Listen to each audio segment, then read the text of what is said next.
श्री स्वामी समर्थ. नमस्कार मित्रांनो. कोणी कितीही कुरकुर करत असले तरी एप्रिल महिन्यात तुमच्या घराची ही एक गोष्ट कोणालाही देऊ नका, अन्यथा गरिबी तुम्हाला आलिंगन देईल.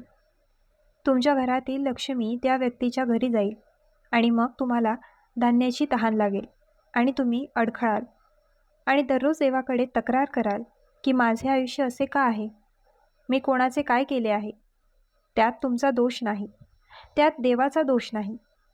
ही तुमची चूक आहे आणि तुम्ही चुका करत राहता. परंतु एप्रिल महिन्यात जर तुम्ही ही चूक सुधारली गेली तर येणारा काळ गौरवशाली आणि आनंद भरलेला असू शकतो.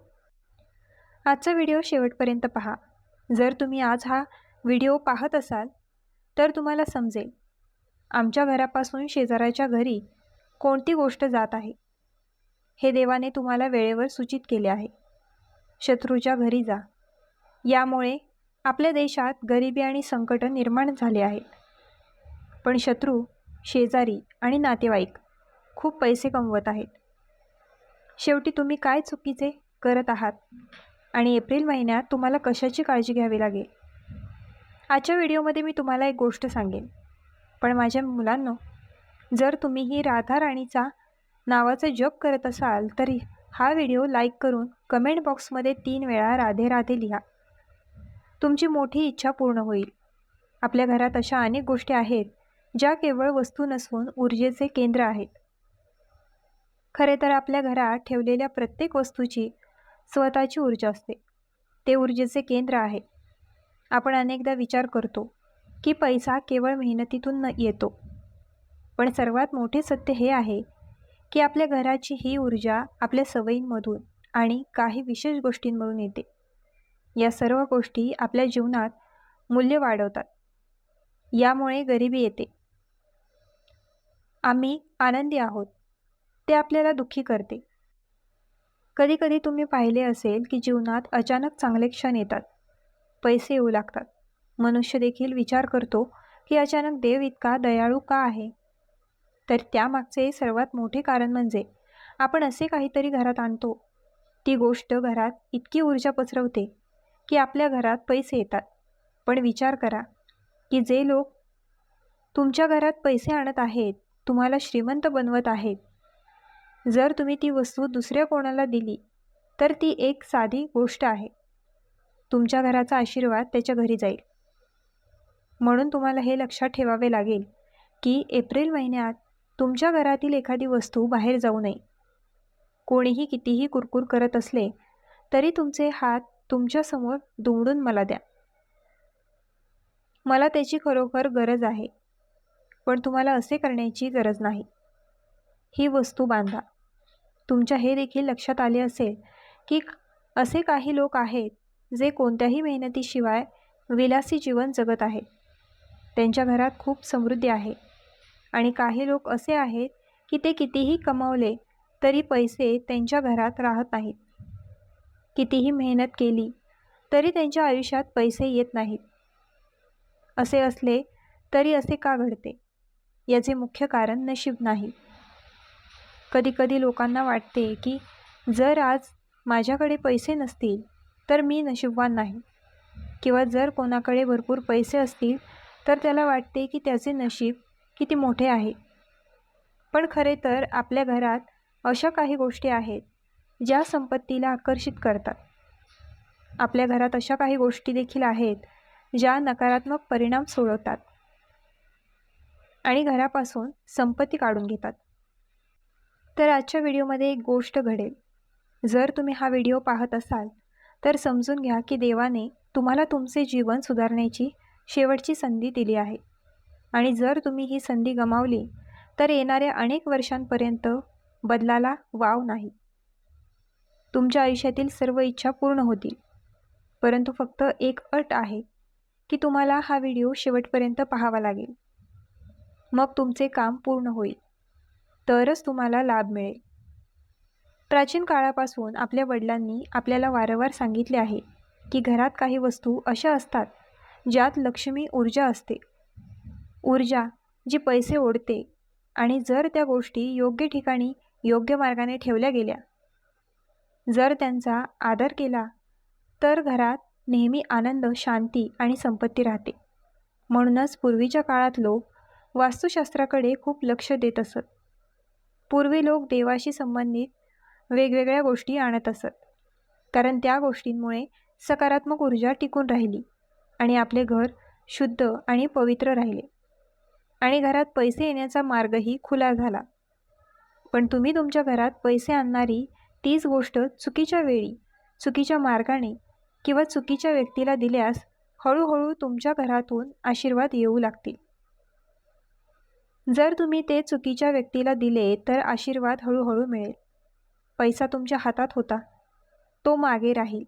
जे मोठे होणार होते ते मागे राहील आणि याचीच तुम्हाला काळजी घ्यावी लागेल, विशेषतः एप्रिल 2026मध्ये. कारण एप्रिल महिना खूप संवेदनशील असतो. तुमच्या जीवनात मोठा बदल घडेल, अनेक आव्हाने असतील आणि तुम्हाला स्वतः बरेच बदल दिसतील. पण इथे जर तुम्ही आवश्यक ती खबरदारी घेतली तर धोका अनेक पटींनी कमी होईल. पण आजचा व्हिडिओ मधोमध ठेवला होता.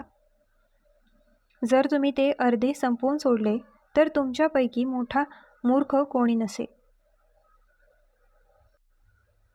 पण आजचा व्हिडिओ मधोमध ठेवला होता. जर तुम्ही ते अर्धे संपवून सोडले तर तुमच्यापेक्षा मोठा मूर्ख कोणी नसेल, कारण ते देवाचे लक्षण आहे. देवाने तुम्हाला निवडले आहे. हा व्हिडिओ पाहण्यासाठी त्याने दिलेल्या सूचनांकडे दुर्लक्ष करू नका, त्या गोष्टींकडे दुर्लक्ष करू नका आणि त्याकडे वळू नका. ते आमच्या घरातून दही खाताना देखील आमची आठवण काढतील. पण जेव्हा तुम्ही ते दही घरातून बाहेर काढाल, त्यासोबतच तुमच्या घराचा आनंद, समृद्धी, शांती, शुद्धता सर्व काही त्या दहीसोबत जाईल. आता कधीकधी अचानक पाहुणे तुमच्या जवळ येतात.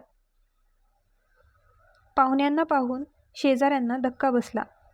आता त्यांना त्यांच्या चहाच्या नाश्त्यासाठी व्यवस्था करावी लागेल. आता अशा परिस्थितीत ते दूध घेऊन तुमच्या घरी येऊन चहा बनवण्यासाठी, इतर वस्तू बनवण्यासाठी दूध मागू शकत नाही. आता त्यावेळी तुम्ही विचार करता की एखाद्याला दूध देण्यात काय गैर आहे.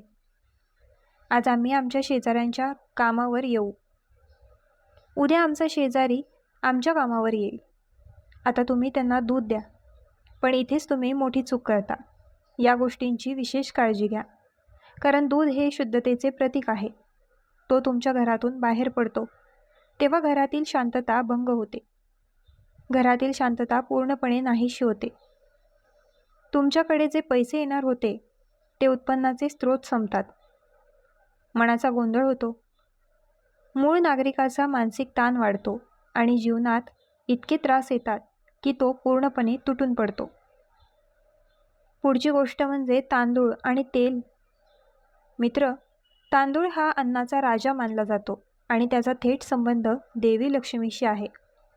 तुम्ही पाहिलेच असेल की जेव्हा जेव्हा पूजा होते, पंडितजी आमच्या घरात पूजा करून देतात, हवन करून देतात, तेव्हा ती तांदळाशिवाय कधीच होत नाही. अक्षताशिवाय प्रत्येक पूजा अपूर्ण मानली जाते. त्यामुळे ते किती महत्त्वाचे आहे याचा विचार करा. आणि जर तुम्ही एप्रिल महिन्यात तुमच्या घरातील तांदूळ कोणाला दिलात तर हे अन्न लक्ष्मीला घराबाहेर काढण्याइतकेच असेल. कधीकधी अशी परिस्थिती उद्भवते की आपण आपल्या सभोवतालच्या लोकांशी देवाणघेवाण करत राहतो. कधी ते आपल्याला काहीतरी देतात तर कधी आपण त्यांना काहीतरी देतो. समजा तुम्ही तुमच्या घरात भात शिजवला आहे, तरच तुम्ही तुमच्या घरात तांदूळ बनवले आहेत आणि तुमच्या आजूबाजूच्या मुलांना त्यांची मुले तांदूळ खायची हे आठवत नसते, तर लगेच तुम्ही एका वाडग्यात तांदूळ भरून त्यांच्या घरी पोचवाल. त्यामुळे तुमचा घरी बनवलेला भात किंवा घरी बनवलेला भात कोणालाही देण्यास विसरू नका. कोणाच्या तरी घरात काही पूजेचे काम आहे आणि तांदळाच्या येण्याला उशीर झाला होता. आता तुम्ही तुमच्या घराचा तांदूळ आणत आहात आणि त्या व्यक्तीला देत आहात, तर हे देखील कुठेतरी अडचणीचे काम आहे. ही बाब हलक्यात घेऊ नका आणि भात तुमच्या घरातून बाहेर पडू देऊ नका, विशेषतः एप्रिल महिन्यात, कारण हा महिना खूप संवेदनशील आहे आणि तुम्हाला याची काळजी घ्यावी लागेल. त्याच्यासोबतच जे तेल आहे ते थेट शनीच्या ऊर्जेशी संबंधित आहे. चुकीच्या वेळी चुकीच्या व्यक्तीला तेल दिल्यास ते तुमच्या मेहनतीचे फळ हिरावून घेऊ शकते. तुमच्या मेहनतीचे फळ अपूर्ण राहू शकते. घरगुती तेल विसरू नका, कारण जेव्हा आपण भारतात राहतो तेव्हा आपला स्वभाव आपण एकमेकांना मदत करायला हवी. परंतु या व्हिडिओमध्ये सांगितल्या जाणाऱ्या काही गोष्टींव्यतिरिक्त तुम्ही इतर गोष्टी देखील घेऊ शकता. तुमच्या मदतीने तुम्ही त्या व्यक्तीला खुश करू शकता, पण या गोष्टीचा गाजावाजा करू नका. तुम्हाला तुमच्या घराच्या मंदिराच्या वस्तूही देण्याची गरज नाही. आणि सर्वात महत्त्वाचे म्हणजे एप्रिल महिन्यात कर्ज देणे देखील खूप धोकादायक असू शकते, कारण त्यामुळे पैशांची बचत होऊ शकते. ते पैसे परत मिळवणे कठीण होऊ शकते. आर्थिक स्थिती खराब होऊ शकते. थोडी सावधगिरी बाळगा. आता प्रश्न उद्भवतो की आम्ही तुम्हाला सांगितलेल्या गोष्टी समजा. एप्रिल महिन्यात जर कोणी तुमच्या दारात यापैकी कोणत्याही गोष्टी मागण्यासाठी आला तर तुम्हाला मोकळेपणाने नकार देण्याची गरज नाही. तुम्ही हे प्रेमाने देखील म्हणू शकता. कधीकधी असे घडते की एक विचार मनात येतो की जर आपण नकार दिला तर त्यांना वाईट वाटेल. तर तुम्ही काय करता? तुम्ही त्यांना खूप प्रेमाने सांगू शकता की आत्ता आम्हाला घरात त्या वस्तूंची गरज आहे. आम्ही देऊ शकत नाही. मी नंतर जी गोष्ट देईन ती तुम्ही म्हणू शकता आणि पुढे ढकलू शकता.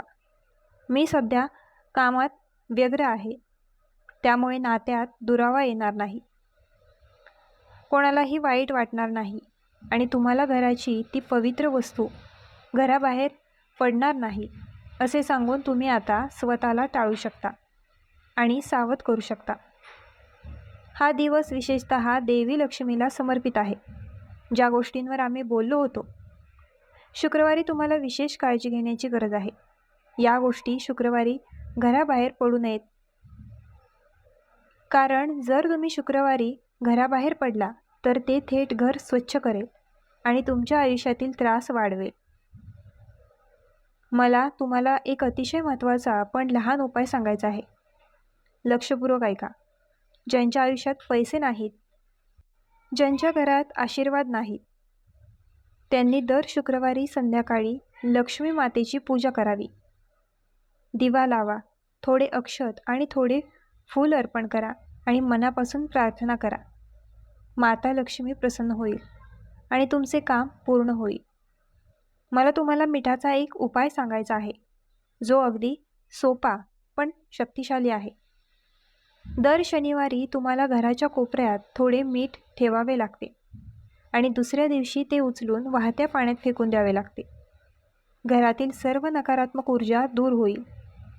तुमच्या घरात असलेल्या झाडूचा तुम्ही आदर केला पाहिजे. त्यांच्या पायांना हात लावू नका. ते लपवून ठेवले पाहिजे आणि रात्री वाहून नेले जाऊ नये. तुम्ही या गोष्टींची विशेष काळजी घेतली पाहिजे, कारण आशीर्वाद केवळ कठोर परिश्रमाने मिळत नाही. उजव्या नाकाचा आवाज ऊर्जा आणि योग्य वर्तनातून येतो. आपल्या छोट्या छोट्या चुकांचे मोठ्या समस्यांमध्ये रूपांतर होते. म्हणून एप्रिल महिन्यात तुम्हाला सावधगिरी बाळगणे आवश्यक आहे. या गोष्टींकडे विशेष लक्ष देण्याची गरज आहे. जर तुम्हाला देखील तुमच्या घरात नेहमीच आनंद, शांती आणि संपत्ती हवी असेल तर या गोष्टींची काळजी घ्यावी लागेल. तुमच्यासमोर कोणी कितीही कुरकुर करत असले तरी ते तुमचे घर आहे. एप्रिल महिन्यात तुम्हाला एक गोष्ट कोणालाही द्यायची नाही. तर मित्रांनो, आजचा हा व्हिडिओ तुम्हाला कसा वाटला मला कमेंट करून नक्की सांगा आणि आपल्या ग्लो मराठी चॅनलला लाईक, शेअर, सबस्क्राईब आणि हाईप करायला विसरू नका.